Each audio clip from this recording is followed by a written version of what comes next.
So guys Polycab India में आज के दिन दोनों चीज़ें प्रेशर है। ठीक है। डाउन का भी आप देख सकते हो, इधर आप देखिए डाउन का भी एंड ऊपर चढ़ने का भी। ठीक है। मतलब देखा जाए तो ये अभी तक कितना भागा है, लगभग 1.5% तक भागा है। और आप यहाँ देखोगे कि 10 से 12 से ज़्यादा कि भैया हाँ प्रेशर है। इंडिया में मैन्युफैक्चरिंग, हाउसिंग और इंडस्ट्रियल ग्रोथ के साथ इलेक्ट्रिकल प्रोडक्ट्स की डिमांड बढ़ रही है।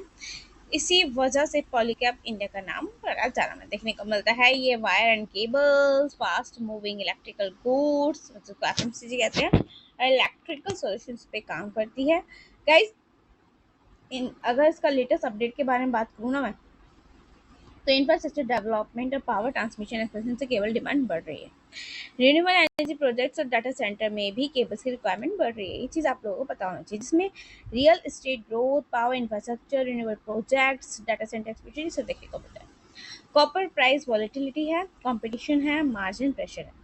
जितना भी इंडिया इलेक्ट्रिफिक होगा उतनी ही वायर्स और केबल्स की डिमांड बढ़ेगी। ये बात आप लोगों को पता होनी चाहिए।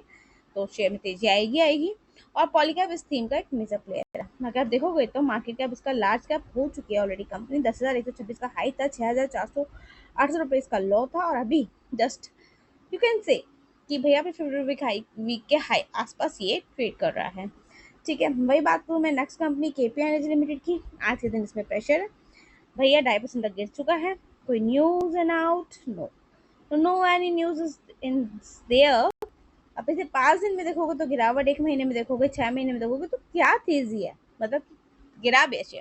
रिन्यूएबल एनर्जी सिर्फ सोलर पैनल और विंड टर्बाइन तक लिमिटेड नहीं है गाइज, ये बात आप लोगों को पता होनी चाहिए। उसके पीछे एक बड़ा इंफ्रास्ट्रक्चर नेटवर्क भी होता है, जिसमें केपी एनर्जी का एक रोल इम्पोर्टेंट होता है। तो मतलब आप ये कह सकते हो। सो गाइज जैसे कि देखो, लगभग अगर हम देखें तो इसमें wind power evacuations and infrastructure, substation, transmission, connectivity सब देखने को मिलती है।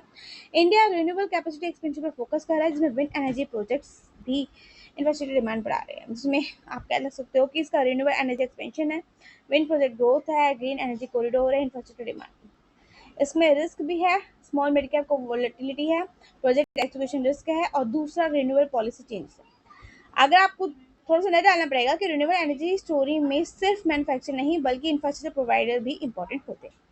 क्लियर हुआ? कुछ और तो कमेंट करिए, definitely I will help you.